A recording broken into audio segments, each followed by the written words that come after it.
Pada tahun 1960, Perang Dingin antara Amerika Serikat dan Uni Soviet memuncak. Bahkan sebentar lagi Perang Dingin itu akan berubah jadi perang terbuka.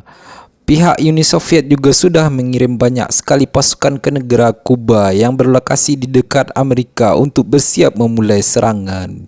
Jika kedua negara superpower itu benar-benar bertempur, maka akan terjadi hal yang lebih parah dari Perang Dunia III, yaitu perang nuklir. Artinya kehancuran bumi sudah di depan mata. Demi menurunkan ketegangan, Presiden John F. Kennedy berusaha mengulur waktu dengan menantang pihak Uni Soviet untuk bertanding catur. Suatu malam di kota Brooklyn, Amerika Serikat, terlihat ada seorang profesor jenius bernama Joshua baru sampai di bar. Joshua ini terkenal cerdas banget, bahkan katanya IQ setara Albert Einstein. Saking cerdasnya, setiap main permainan apapun termasuk judi, dia selalu menang. Dulu Joshua juga sempat ikut kejuaraan catur profesional dan berhasil mengalahkan Grandmaster catur terhebat di dunia bernama Königsberg. Sayangnya Joshua ini pemabuk parah. Dalam sehari dia bisa menghabiskan banyak sekali botol alkohol. Saat sedang menikmati minuman, tiba-tiba ada seorang wanita bernama Stone menghampiri lalu memperkenalkan diri kalau dia adalah utusan pemerintah. Stone memberitahu bahwa Königsberg yang minggu kemarin dikirim sebagai perwakilan Amerika untuk bertanding catur melawan pihak Uni Soviet baru saja ditemukan tewas diracun. Tujuan Stone ke sini ingin meminta Profesor Joshua menggantikan Königsberg. Mendengar permintaan barusan, Joshua langsung menolak. Tapi waktu mau pergi, dia diculik.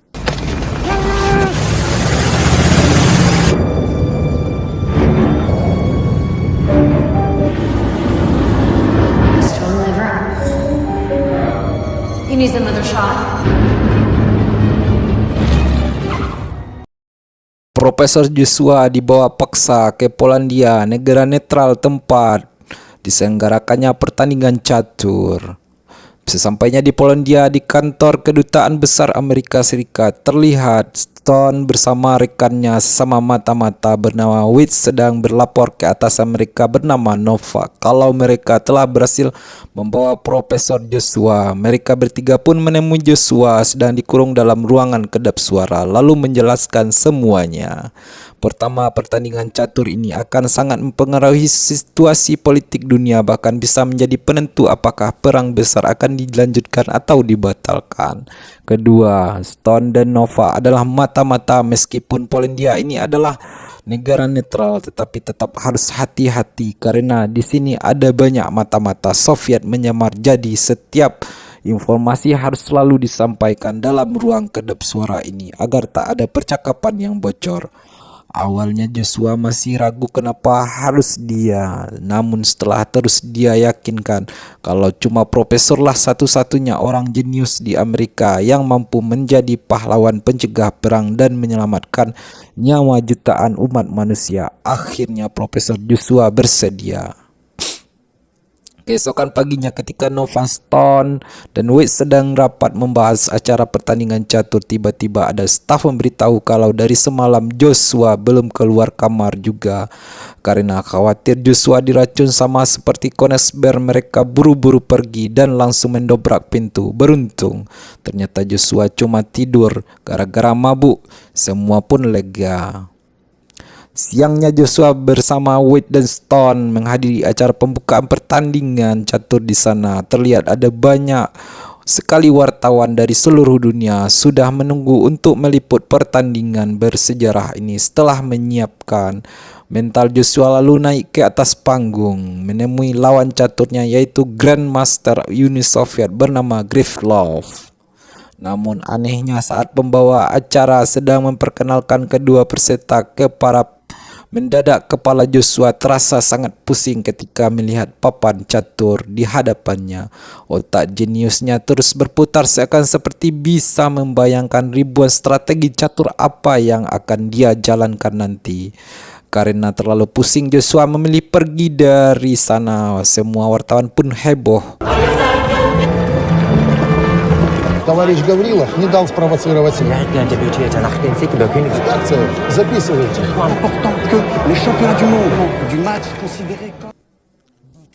Di kantor Nova, yang menonton siaran barusan bingung. Sorenya dia mencoba mengkonsultasi ke dokter spesialis otak. Berdasarkan hasil pengalamatannya, dokter menjelaskan kalau Joshua ini terlalu jenius, jadi otaknya bekerja lebih cepat dari orang normal. Persis seperti Albert Einstein yang mengurangi kecepatan neuron di otaknya. Dokter menyarankan agar sebelum bertanding lebih baik Joshua diberikan alkohol. Berbeda dengan orang normal lain, bagi Joshua mabuk justru akan malah membuat otaknya normal. Malamnya waktu Joshua pulang ke hotel, di lobi, direktur hotel bernama Alfred menyambut Joshua dengan banyak hidangan kue dan minuman alkohol. Karena acara kenegaraan dibuka, jadi mulai sekarang secara resmi Profesor Joshua telah menjadi tamu spesial. Berkenalan tanpa basa-basi, Joshua dari tadi gelisah langsung minum minuman. Ketua White dan Stone mengantarkan ke kamar. Profesor masih terus membicarakan soal catur. Dia tadi di panggung dalam hitungan detik dia bisa membaca 8.000 langkah catur lawan, namun Stone tak terlalu peduli dan menyuruh Profesor istirahat. Sekarang udah malam, tidurlah yang cukup. Karena besok jam 11 siang pertandingan babak pertama akan dimulai. Sementara itu di kantor lantai atas Hotel Jenderal Soviet yang bernama Krutov memanggil Alfred lalu mencoba mengintimidasi agar berani macam-macam. Ingat Polandia adalah negara tetangga Uni Soviet, jadi bisa dibilang kita bersaudara. Jika Alfred sampai ketahuan membantu pihak Amerika, maka Krutov sendirilah yang akan menghabisinya. Mendengar ancaman barusan, Alfred menurut. Setelah Alfred pergi, Krutov memerintahkan anak buahnya untuk terus mengawasi pihak Amerika. Ingat, di sini kita bukan sedang bertanding catur, tapi bertanding mata-mata. Keesokan paginya saat semua, Alfred datang membawa hidangan sarapan spesial khusus untuk Profesor Joshua. Karena sudah akrab, tak hanya sarapan, Alfred juga ikut menemani Joshua minum sampai mabuk parah. Malam ketika Profesor baru bangun tidur, dia kaget sudah jam 11 malam. Dengan panik dia bergegas ke kamar. Stone selalu menanyakan bagaimana pertandingan caturnya. Joshua minta maaf, tadi pagi salah sarapan, gara-gara mabuk dia jadi ketiduran lagi. Bukannya bangun jam malam. Dia tak ingat apapun yang terjadi ini. Mendengar ini, Stone berusaha menenangkan kenapa panikan di pertandingan tadi siang. Profesor berhasil menang telak hingga membuat Krylov menyerah karena Joshua tak ingin sama sekali. Stone pun menceritakan semua yang terjadi saat tadi siang Profesor bertanding dalam kondisi mabuk. Knight?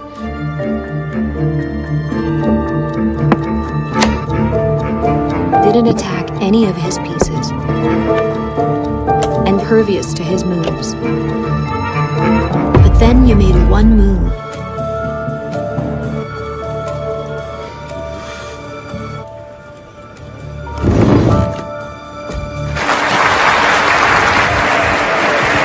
Three in the making. I think you're underestimating yourself. You're quite the genius. Thank you. Besok paginya di kantor, Krylov datang menghadap Krutov lalu meminta maaf atas kekalahannya kemarin sambil menahan tangis. Krylov cerita tentang tingkah aneh Joshua selama bertanding catur. Krylov seperti sedang menghadapi orang aneh yang biasa membaca masa depan, padahal dia mabuk. Setiap langkah caturnya dipatahkan dengan mudah. Krylov pun kecewa dan menyeru jangan cengeng, tunjukkan mental pejuang Uni Soviet. Krylov lalu menelpon Alfred dengan tegas. Dia memerintahkan untuk menghentikan semua sukan alkohol untuk Joshua, jangan sampai dia mabuk. Sorenya terlihat Profesor Joshua, Whitestone dan Nova sedang menghadiri acara pesta pada petinggi negara. Karena pagi di hotel tak ada satupun minuman alkohol. Sebelum pulang, Joshua mengambil sebotol alkohol hidangan pesta untuk besok pagi. Esokan harinya pertandingan babak kedua dimulai.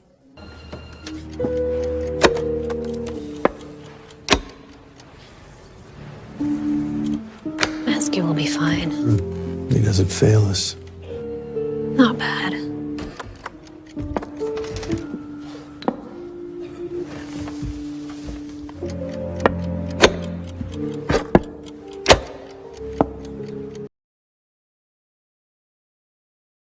Di tengah pertandingan, Profesor Joshua tiba-tiba merasa sangat pusing. Ada yang aneh. Ternyata diam-diam pihak Uni Soviet menyewa seorang dukun.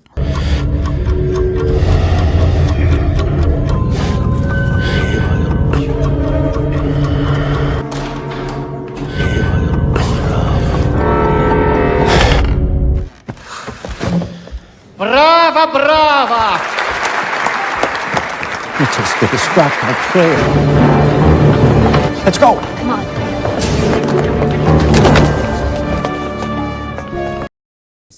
Profesor Joshua kalah dan si dukun berhasil kabur, skor sementara 1-1. Di kamar hotel, Joshua masih kecewa dengan pertandingan tadi waktu sedang melamun. Mendadak ada suara ketukan dari dalam lemari. Saat diperiksa, ternyata itu Alfred. Dia muncul dari pintu rahasia sambil membawa alkohol untuk Joshua. Alfred menyuruh jangan berisik, mengajak pergi lewat pintu rahasia. Ketika menelusuri lorong bawah tanah, mereka keluar di toilet gedung pertandingan catur. Di sana Alfred menyembunyikan beberapa botol alkohol untuk bekal Joshua. Dia tetap gedung, mereka berdua berbincang santai sambil mabuk. Alfred memberitahu kalau lorong bawah tanah tadi terhubung ke seluruh lokasi di penjuru kota ini. Dulu saat Polandia dijajah Nazi Jerman, Alfred adalah pemimpin pasukan pejuang kemerdekaan. Dia bersama pasukan gerilyanya melawan penjajah lewat lorong bawah tanah itu. Dengan rumah, Alfred berkata, mulai sekarang Joshua bukanlah tamu spesial lagi, tapi sahabatnya. Setelah berbincang cukup lama, Alfred mengajak Joshua berkeliling kota.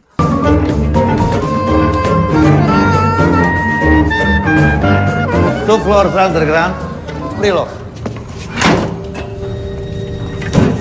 Very complicated. I was communist before war. I never believed Stalin.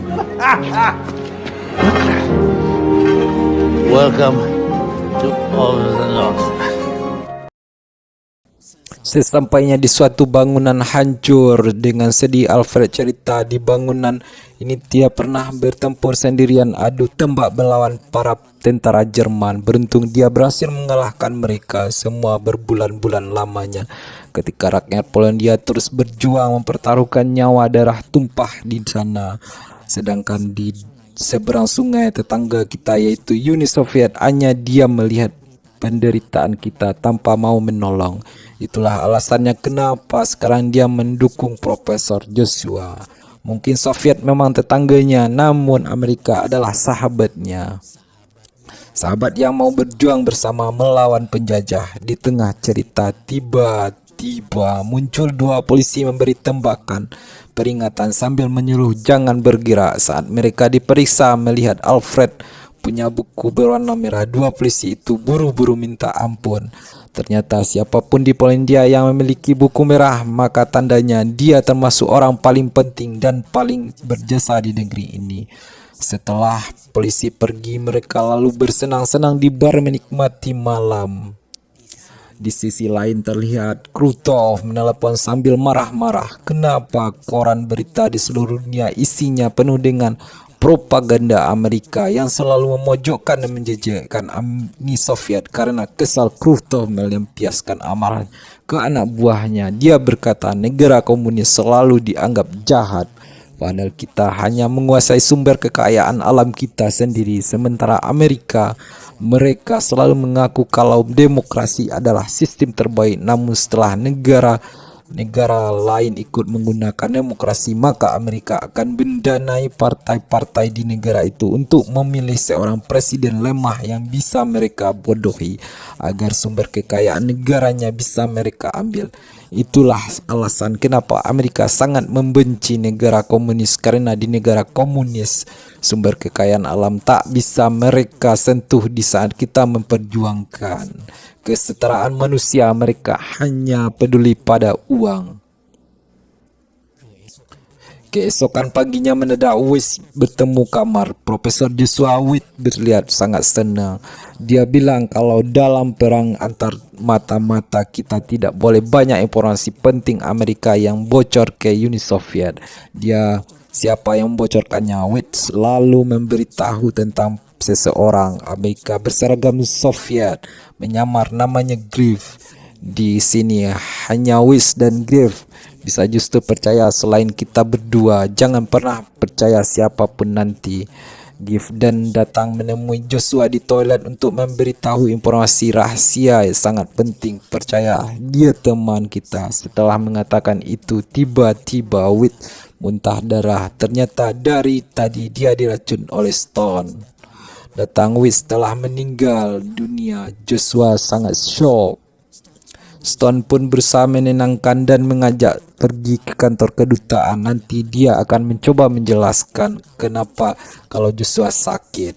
Siangnya akibat tak menghadiri pertandingan catur, panitia mengatakan bahwa skor hari ini di mobil sepanjang jalan. Stone menangis sambil bilang kalau Cons Berjag juga tewas persis seperti Wade karena mereka sama diracun. Stone menangis. Joshua teringat ucapan Wade tadi, jangan pernah percaya siapapun di momen itu. Joshua dilema, siapa sebenarnya kawan, siapa lawan.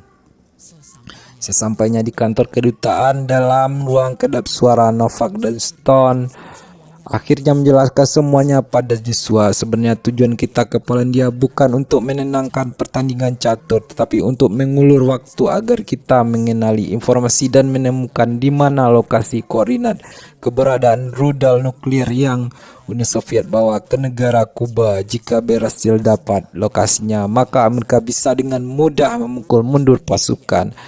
Dia besar bisa dihentikan. Masalahnya kita tak punya banyak waktu. Dari sekarang keputusan politik akan dibuat. Presiden akan memutuskan apakah perang besar akan dimulai atau dibatalkan. Hanya Gift lah yang satu-satunya kunci keberhasilan misi ini. Sayangnya tak ada yang tahu siapa Gift sebenarnya, sama seperti ucapan Wiz. Novak juga memberitahu kalau Gift sedang menyamar jadi anggota Soviet. Nanti di toilet Gift akan muncul memberikan tutup botol berisi informasi penting tentang lokasi nuklir Soviet. Ciri-cirinya, dia punya tanda bekas luka di tangannya. Malamnya di mobil sepanjang jalan pulang, Stone mengingati Joshua, sebenarnya apapun misi kita, harapan tetap ada. Mendengar itu Joshua berkata, baginya harapan adalah ucapan omong kosong. Joshua cerita dulu ketika Perang Dunia II dan temannya yang bernama Oppenheimer sangat percaya pada harapan dengan kejeniusan yang mereka miliki. Berjuang bersama berhadapan segera berakhir. Namun Oppenheimer justru malah menciptakan bom atom. Tak lama kemudian Joshua mendengar kabar tentang Hiroshima, Nagasaki. Semenjak itu dia sudah tak percaya lagi kata harapan atau bilang dia tak akan pernah percaya lagi pada siapapun. Jadi mulai detik ini dia akan memainkan permainan caturnya sendiri.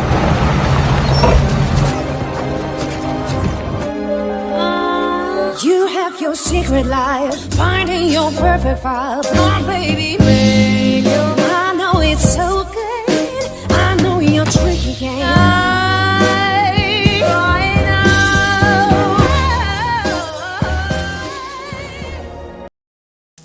Keesokan harinya, pertandingan babak keempat dimulai.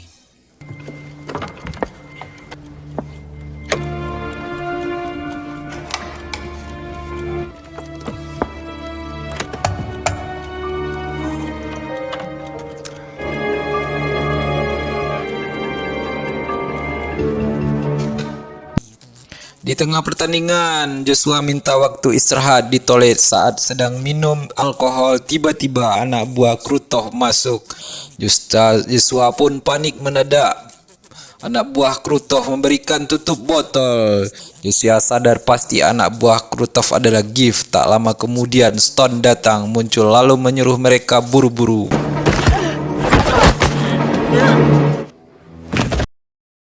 Stone dan anak buah Krutov tewas dihabisi seorang berseragam Soviet.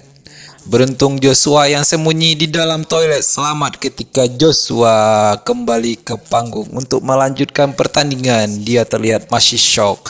Dengan kejadian tadi, sebelum mulai dia memanggil wasit dan meminta agar pertandingan kali ini dinyatakan seri.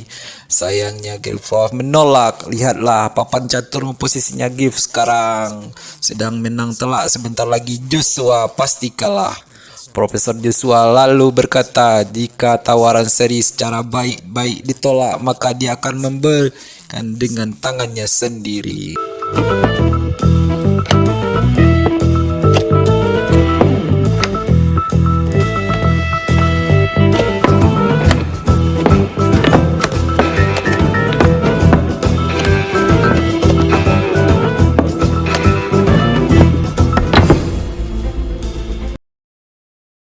Kini posisi mereka benar-benar seri, bahkan Gryffindor terpojok. Lagi-lagi Profesor memanggil wasit karena tidak punya pilihan. Akhirnya Gryffindor setuju seri.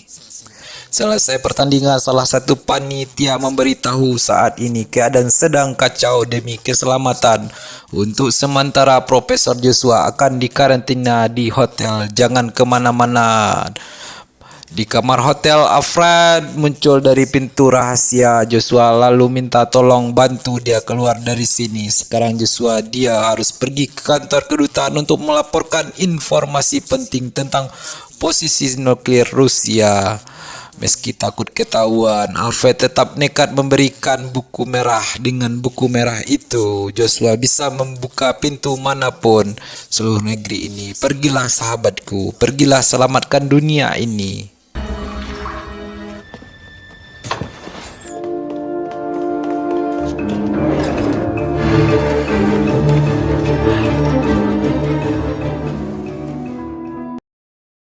Sesampainya di kantor kedutaan saat bertemu Nova, Joshua langsung menceritakan semua kejadian tadi. Stone dan anak buah Krutov dihabisi seseorang berseragam Soviet. Waktu Joshua mengintip dari bawah toilet, dia melihat pria itu mengedah tas. Semua benar-benar kaget. Sepertinya Joshua target berikutnya yang ingin Stone suntik racun. Meski ketakutan, dia memberanikan diri keluar tanpa mengatakan sepatah kata pun. Pria itu berikan tutup botol sama seperti yang diberitakan anak buah Krutov. Agar tak tertukar, dia menandai tutup botol dari anak buah Krutov dengan darah, kemudian menyuruh Joshua membawa duanya. Mendengar cerita Joshua, Nova kaget sekaligus bingung siapa seharusnya dia percaya. Apakah selama ini Stone berkhianat? Apa dia meracuni Konnex dan Brendan Weiss? Apakah misterius berseragam Soviet adalah Giff asli atau palsu? Namun mereka tak punya banyak waktu. Sekarang hanya tersisa 4 jam sebelum presiden mengambil keputusan politiknya.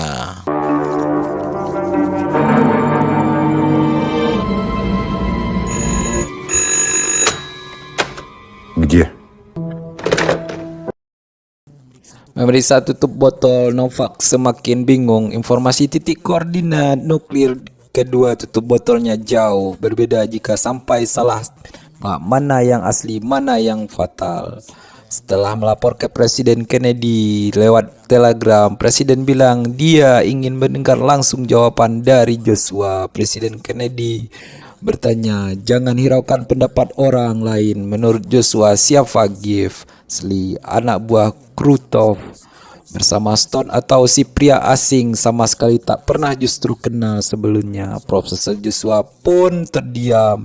Di momen itu Profesor mulai menggunakan 100% akal jeniusnya. Dia berusaha mengingat kejadian yang terjadi selama di Polandia ini. Mulai dari pertama kali dia bertemu Stone, pertandingan catur, kisah Chenglewitz mendadak tewas, gerak Stone, apakah dia pengkhianat atau bukan? Kemunculan dua pria misterius yang mengaku Giff serta lain. Setelah lama menganalisa, Profesor Joshua menarik nafas panjang dengan yakin. Dia menjawab bahwa pria kedua adalah Giff asli. Dan informasi tutup botol yang dia berikan bisa dipercaya. Government has promised that a Soviet military buildup trusted to me by the Constitution directed that the following initials of a nation or port, ships of any kind bound to Cuba, and all offensive military equipment, offensive weapons be turned back.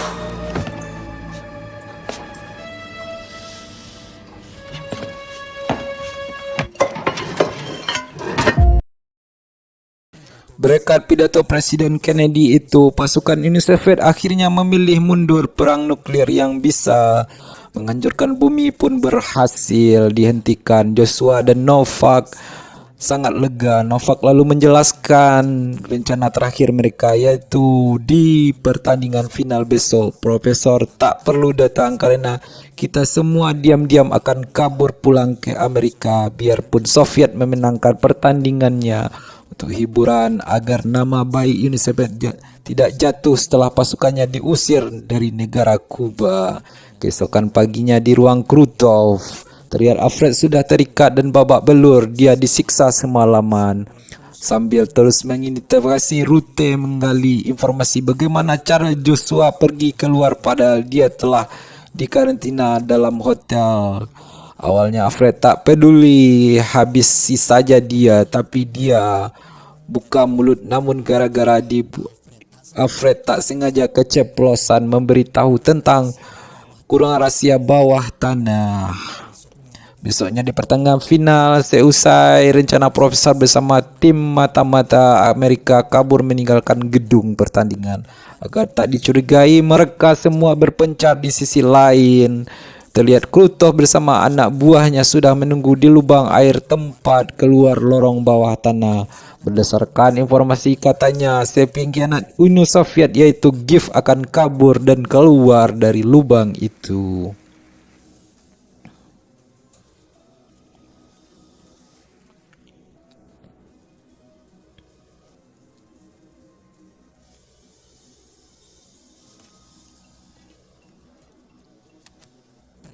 Ternyata yang keluar dari lubang air adalah Profesor Joshua. Diam-diam Joshua dan Giff bertukar posisi. Giff menjadi profesor lalu kabur menggunakan buku merah Alfred.